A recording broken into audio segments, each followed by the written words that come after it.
My fellow Americans, 4 years ago, we launched a great national effort to rebuild our country, to renew its spirit, and to restore the allegiance of this government to its citizens. In short, we embarked on a mission to make America great again for all Americans. As I conclude my term as the 45th President of the United States, I stand before you truly proud of what we have achieved together. We did what we came here to do, and so much more.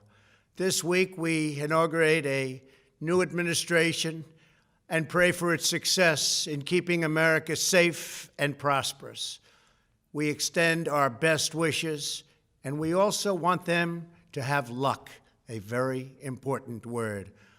I'd like to begin by thanking just a few of the amazing people who made our remarkable journey possible.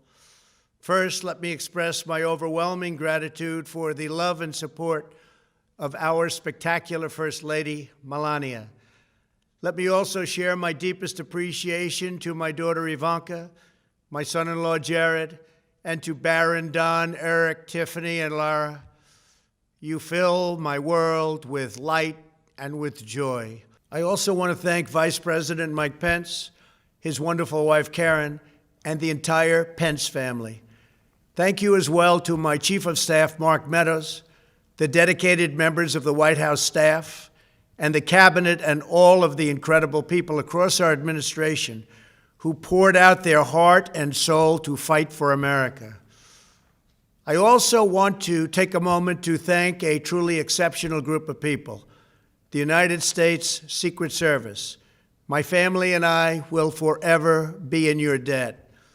My profound gratitude as well to everyone in the White House Military Office, the teams of Marine One and Air Force One, every member of the armed forces, and state and local law enforcement all across our country. Most of all, I want to thank the American people. To serve as your president has been an honor beyond description. Thank you for this extraordinary privilege, and that's what it is, a great privilege and a great honor. We must never forget that while Americans will always have our disagreements, we are a nation of incredible, decent, faithful, and peace-loving citizens who all want our country to thrive and flourish and be very, very successful and good. We are a truly magnificent nation. All Americans were horrified by the assault on our Capitol. Political violence is an attack on everything we cherish as Americans. It can never be tolerated. Now more than ever, we must unify around our shared values and rise above the partisan rancor and forge our common destiny. 4 years ago, I came to Washington as the only true outsider ever to win the presidency. I had not spent my career as a politician, but as a builder looking at open skylines and imagining infinite possibilities. I ran for president because I knew there were towering new summits for America just waiting to be scaled. I knew the potential for our nation was boundless as long as we put America first. So I left behind my former life and stepped into a very difficult arena, but an arena nevertheless with all sorts of potential if properly done. America had given me so much, and I wanted to give something back. Together with millions of hardworking patriots across this land, we built the greatest political movement in the history of our country. We also built the greatest economy in the history of the world. It was about America first because we all wanted to make America great again. We restored the principle that a nation exists to serve its citizens. Our agenda was not about right or left. It wasn't about Republican or Democrat, but about the good of a nation, and that means the whole nation. With the support and prayers of the American people, we achieved more than anyone thought possible. Nobody thought we could even come close. We passed the largest package of tax cuts and reforms in American history. We slashed more job-killing regulations than any administration had ever done before.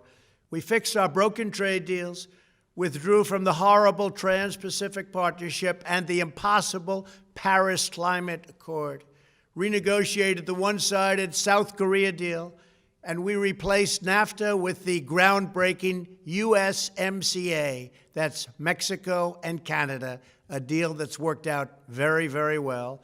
Also, and very importantly, we imposed historic and monumental tariffs on China, made a great new deal with China.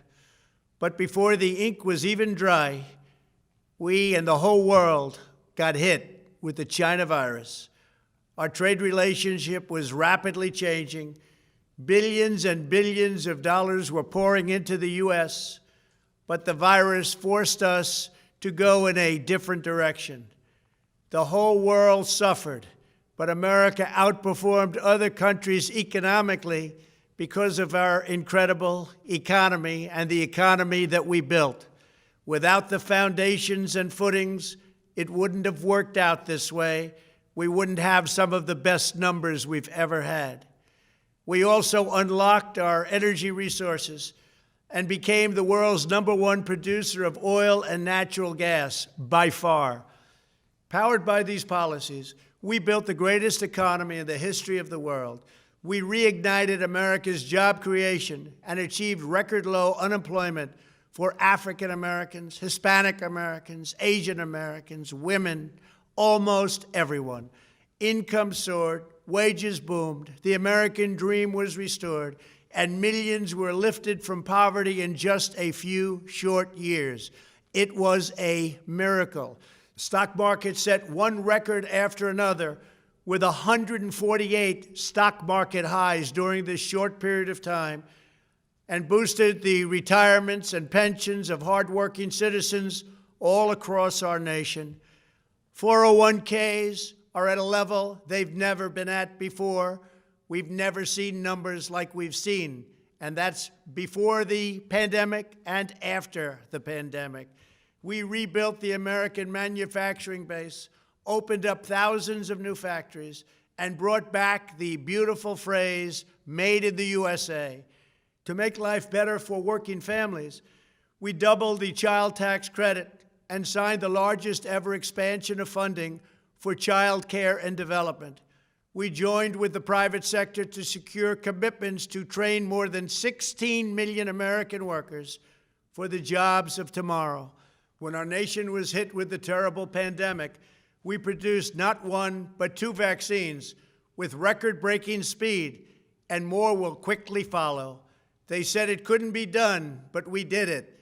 They called it a medical miracle, and that's what they're calling it right now, a medical miracle. Another administration would have taken 3, 4, 5, maybe even up to 10 years to develop a vaccine. We did it in 9 months. We grieve for every life lost, and we pledge in their memory to wipe out this horrible pandemic once and for all. When the virus took its brutal toll on the world's economy, we launched the fastest economic recovery our country has ever seen. We passed nearly $4 trillion in economic relief, saved or supported over 50 million jobs, and slashed the unemployment rate in half. These are numbers that our country has never seen before. We created choice and transparency in healthcare, stood up to Big Pharma in so many ways, but especially in our effort to get favored nations clauses added, which will give us the lowest prescription drug prices anywhere in the world. We passed VA choice, VA accountability, right to try, and landmark criminal justice reform. We confirmed 3 new justices of the United States Supreme Court. We appointed nearly 300 federal judges to interpret our Constitution as written. For years, the American people pleaded with Washington to finally secure the nation's borders. I am pleased to say we answered that plea and achieved the most secure border in U.S. history. We have given our brave border agents and heroic ICE officers the tools they need to do their jobs better than they have ever done before, and to enforce our laws and keep America safe. We proudly leave the next administration with the strongest and most robust border security measures ever put into place. This includes historic agreements with Mexico, Guatemala, Honduras, and El Salvador, along with more than 450 miles of powerful new wall. We restored American strength at home and American leadership abroad. The world respects us again. Please don't lose that respect. We reclaimed our sovereignty by standing up for America at the United Nations and withdrawing from the one-sided global deals that never served our interest. And NATO countries are now paying hundreds of billions of dollars more than when I arrived just a few years ago. It was very unfair. We were paying the cost for the world. Now the world is helping us.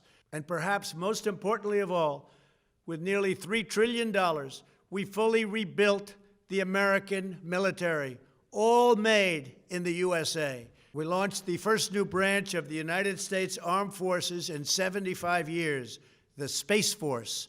And last spring, I stood at Kennedy Space Center in Florida and watched as American astronauts returned to space on American rockets for the first time in many, many years. We revitalized our alliances and rallied the nations of the world to stand up to China like never before. We obliterated the ISIS caliphate and ended the wretched life of its founder and leader, al-Baghdadi.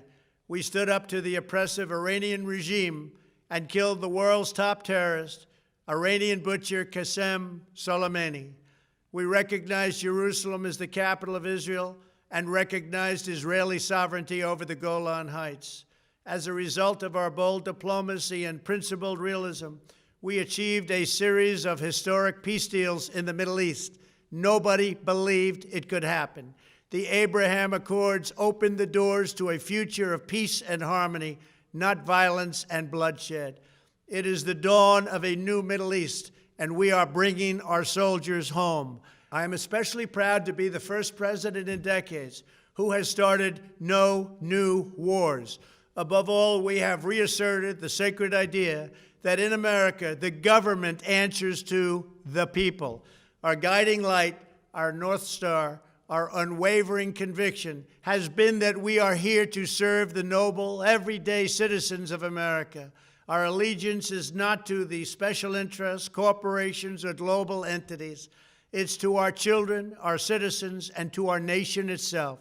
As president, my top priority, my constant concern, has always been the best interests of American workers and American families. I did not seek the easiest course. By far, it was actually the most difficult. I did not seek the path that would get the least criticism.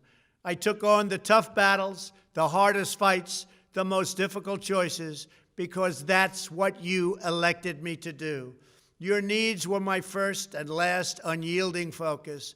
This, I hope, will be our greatest legacy. Together, we put the American people back in charge of our country. We restored self-government. We restored the idea that in America, no one is forgotten because everyone matters and everyone has a voice. We fought for the principle that every citizen is entitled to equal dignity, equal treatment, and equal rights because we are all made equal by God. Everyone is entitled to be treated with respect, to have their voice heard, and to have their government listen.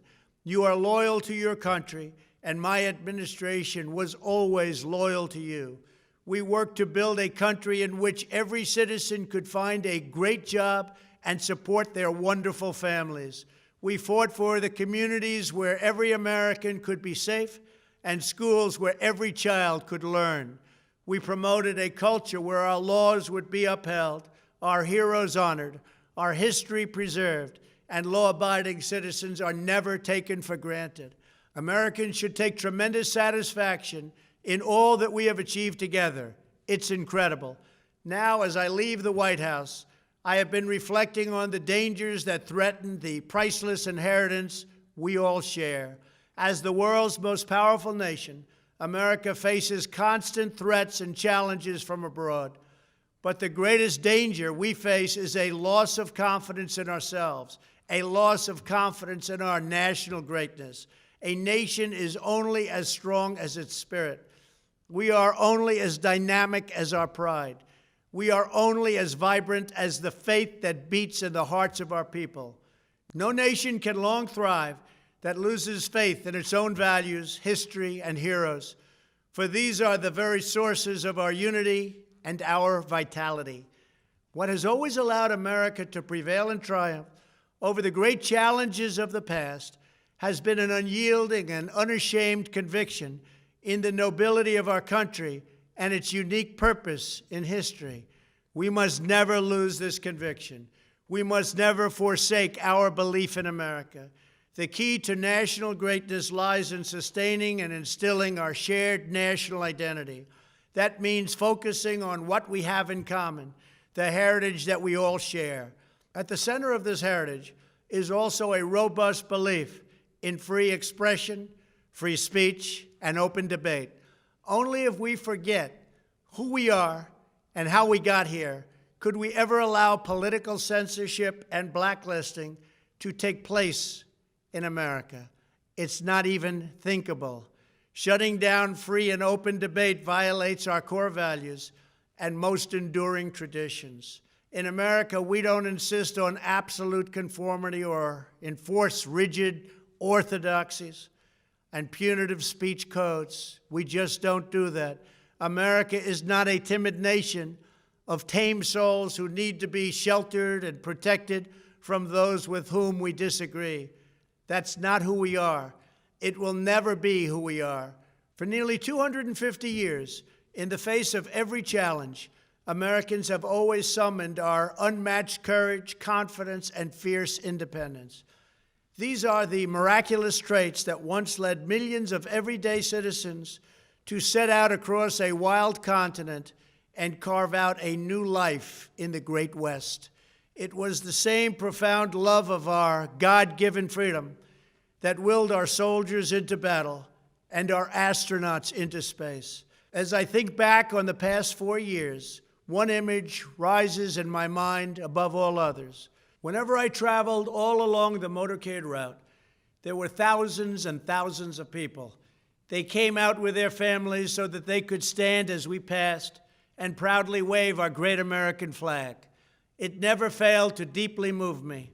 I knew that they did not just come out to show their support of me.